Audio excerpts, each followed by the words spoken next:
After the brilliance of the Walking Dead episodic series, which made its first debut as an arcade game and later on a disc format, I couldn't help but start getting my hopes up when I heard that a first-person shooter acting as a prequel to the TV show was announced. It took all of about 10 minutes after putting Survival Instinct in to realize any hope I had that this game would be good, or possibly even decent, was destroyed. The game is nothing more than a cash-in on the Walking Dead name. This is shown by it being quickly thrown together and obviously supporting a low budget. Survival Instinct, for the most part, doesn't look good. You can tell that the developers didn't put much work into the game's graphics. Aside from its HD quality, nothing here couldn't have been accomplished on the previous generation of consoles. Objects in this game seem very basic in their architecture, appearing as if the developers just threw a halfway decent texture on them and called it good. This lack of detail and effort hurt the game's overall look. Actually, I think the best looking thing in this game is the black blood spatter that appears on walls after blowing off a walker's head. You take control of everybody's favorite crossbow-wielding Daryl Dixon from the ever-popular TV show. His a-hole of a brother Merle also makes an appearance, and the dynamic between the brothers, as expected, is entertaining. Both Daryl and Merle are voiced by the respective actors from the show, which is pretty awesome. Now if only the rest of the game were. It's too bad that the acting is never properly showcased due to the lack of cutscenes. Majority of the story is told during load screens when transitioning between new areas. Even during the rare cutscenes, the acting was never able to come to life, seeing as the characters appear so utterly lifeless. As I mentioned, the events of this game act as a prequel to the show. An origin story for Daryl and Merle was a brilliant idea. It's really a shame that instead of being interesting, it came across as cheesy. Certain characters, events, and locations from the show are mentioned during the game, which is nice fan service along with allowing the game and show to feel further connected. It's just too bad that even the most die-hard fans of the show will have a hard time convincing themselves that this extra backstory is essential content, especially because of the frustrations accompanied with gaining this extra bit of story. The moment you take control of your character, you will realize that this is not a very good game. Movements are clunky and animations are annoyingly slow, leaving you to feel quite helpless against the hordes of walkers. To make matters worse, this game has a thing for continually spawning more enemies to replace the horde you just killed. Now I understand that this virus has probably overtaken 4/5, if not more, of the world's population, so infinitely spawning enemies is reasonable, simply because it shows the sheer magnitude of a zombie apocalypse. At the same time, it can cause the gameplay in these instances to feel slightly pointless. Pointless because ammunitions are so scarce that I question whether I would be better off just running away from every enemy opposed to killing them, knowing that if I did take the time to kill them, more would just take their place. Unsurprisingly, more often than not, I did find myself running.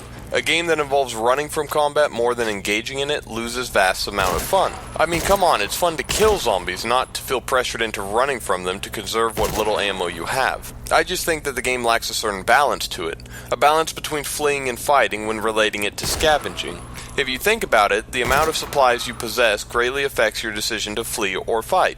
This balance flaw could have been corrected if scavenging was more rewarding, and if more areas could have been cleared out instead of continuously overrun by these infinitely spawning enemies. When I say scavenging lacks reward, I mean that the work put into scavenging for supplies greatly outweighs your findings. When you waste more than you gain, you begin to realize how the gameplay can feel pointless. Although I suppose that this design choice will be loved by anyone who wants to spend a lot of time exploring every nook and cranny for little to nothing, constantly running from enemies while debating on whether they can spare a bullet to blow off that zombie's head, knowing that more than likely another will just take his place. One thing the developers did do right that partially corrects the extreme scarcity of supplies is the addition of survivors. Survivors are, as their name suggests, people who have thus far survived the zombie infection. These survivors are NPCs found in different areas who join you on your journey generally only after helping them out. Obtaining most of these survivors is completely optional, with a few exceptions of certain people relating to the story who have to accompany you. Anyways, the reason I said they help correct the scavenging flaw is because prior to entering an area, these survivors can be assigned to scavenge for a specific category: ammunitions, food, or gas. I found myself almost always making them find ammunitions for me because I, for one, actually enjoy shooting zombies. To clear things up, I'll get into the purpose behind food and gas, even though they're basically self-explanatory. Food is used to heal yourself and your fellow survivors, who have a nasty habit of taking damage during their scavenging expeditions. I usually didn't bother healing my survivors, instead I'd let them die off and then find a new one to replace the old. Normally I'm not so cold-hearted when it comes to companions, but these ones are just so boring. They really have no redeeming qualities when it comes to personality. I failed to like them, so I let them die, no biggie. Gas, as I'm sure you've pieced together, is consumed when traveling, which is perhaps the stupidest feature this game has. To explain why, I must first delve into the structure of the game. Going into this game, for some reason I sort of assumed, or maybe hoped, that it was open world. Oh, how wrong I was. The game is overwhelmingly linear and not in a good way. The game is level-based, although I prefer to refer to them as areas instead. Each area is very small, which is odd seeing as one would think a game that insists on exploration to offer a larger area for the player to run around in. This is further worsened by some of the worst level boundaries I have seen in recent years. If you don't understand what I mean by level boundaries, I'm referring to how the developers block the level off from the rest of the world. Linear games must give the illusion that the area the player is currently restricted to is actually part of a larger world. Surely by now you understand what I'm getting at, but if not, picture drawing a rectangle on a piece of paper. Now pretend that you are in the rectangle. You're trapped because the edges of the rectangle prevent you from leaving. These edges would be the level boundary. Ideally, the player should never or rarely notice that these boundaries exist. This is accomplished by distracting the player with objectives so they don't wander too far, and making the boundaries appear reasonably impassable while still making them not look out of place. This game does an awful job on both accounts. Often I had a hard time distinguishing places I wasn't allowed to go from the places I was allowed to. For example, the game used a line of cars as a level boundary even though there are tons of cars within the area that I can jump on and over. Yet the ones acting as a level boundary, I magically am incapable of jumping over, causing me to idiotically attempt to jump over them, to no avail. After completing an area, the player is taken to a map, where they have the option of choosing to take either back roads, streets, or highways to get to their next destination. Each choice has its own advantages and disadvantages. Highways waste the least amount of gas, but scavenge opportunities are rare. Back roads are the opposite, and streets act as the middle ground, so the choice really depends on how much gas you have. My personal opinion, these scavenge opportunities are a complete waste of time. Basically, when traveling, if you come across an unmarked location, meaning one that isn't where you need to be, you have the option of stopping and searching for possible supplies. Perhaps if handled better, this feature could have been cool. Instead, it comes across as a fill-in. The area you can scavenge for supplies in is ridiculously small. The most pathetic thing about them is that they are recycled areas. I'll give you an example. So I start traveling, come across an abandoned truck stop, I say what the hell, I look around and find very little. I then leave only to have my tire blow on me, so the game makes me enter a new area. What do you know, this new area is the same damn truck stop I was just at despite having driven a good 20 miles.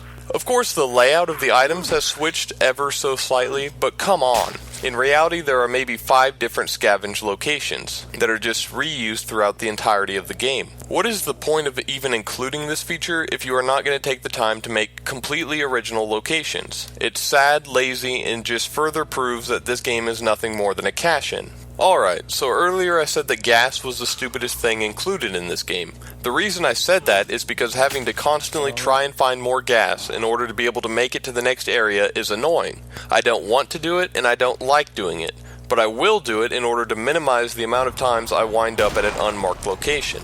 I really wish the developers would have scrapped the entire traveling between locations concept and instead just made the game purely level-based, where upon beating one area, you click a button and are instantly transitioned into the next area. I feel that the game would have really benefited from it, along with making it even shorter, which when it comes to this game, isn't necessarily a bad thing. I haven't talked much about how the game actually plays, so I'll get into that. The player is given long-range weapons, short-range weapons, and flares, glass bottles to dispatch or distract the walkers. By long-range weapons, I mean guns, and surprisingly this game has a decent amount of them, ranging from pistols, rifles, machine guns, to Daryl's classic crossbow. The crossbow is probably the most rewarding and useful weapon because your bolts can be retrieved after being shot. Plus, it's entertaining to see your bolts sticking out of a walker. For your short-range weapons or melee weapons, you've got an axe, machete, lead pipe, and hammer to name a few.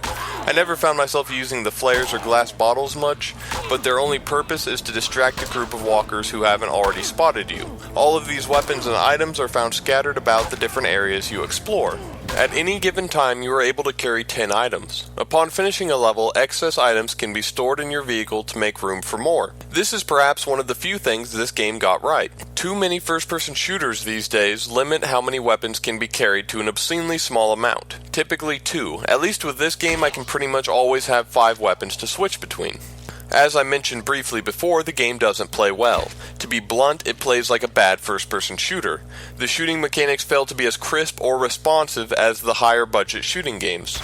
They work well enough though, and I've played with worse, so I'm not going to complain much on that front. What I am going to complain about though is the terrible melee mechanics.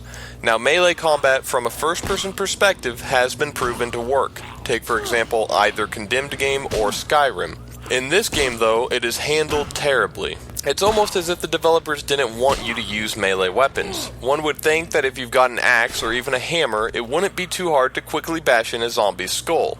I mean, on TV they're rather quick about it.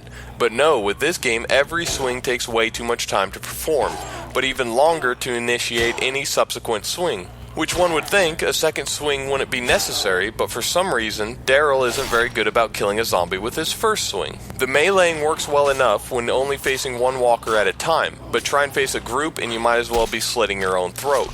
The annoyances don't stop there. Zombies, if given the opportunity to get in close to you, will take any opportunity to grab onto you, which if they succeed activates a god-awful little minigame where the player uses the right stick to direct a reticle over a zombie's head, whilst this reticle is sporadically moving about.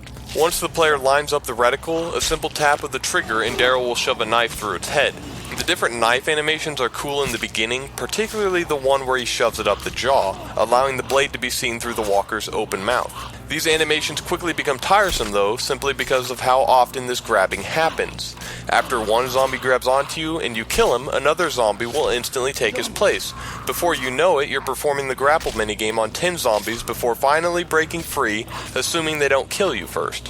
Towards the end of the game, I found myself just letting them kill me so I didn't have to do the minigame any longer.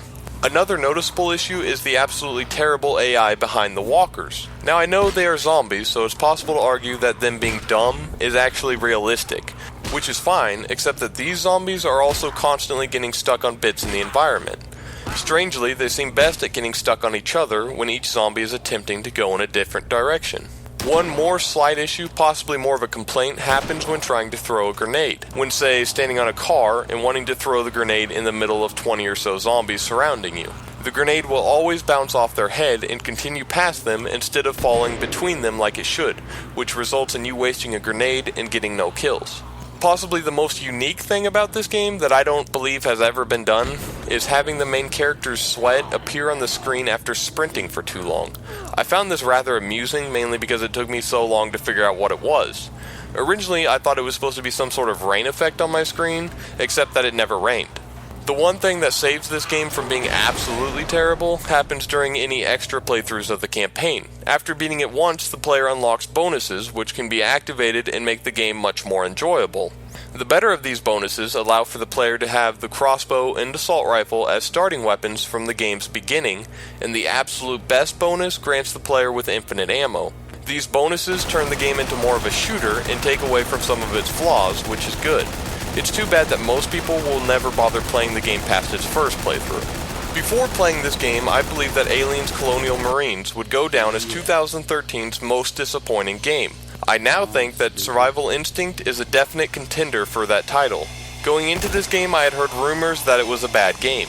Those rumors still did not prepare me for what I experienced. The game has countless flaws that hold it back. I'll be honest, I can see what the developers were trying to do with this game, and in a way I suppose it's a decent idea. They wanted to create an authentic zombie apocalypse experience for the player. One where the player is constantly worrying about their supplies, making them face off against a seemingly endless flood of zombies, all the while forcing the player to make tough decisions. When you say it like that, it sounds kind of cool. Too bad in reality, it's a laughable, frustrating piece of garbage. The Walking Dead Survival Instinct gets a 3.5 out of 10.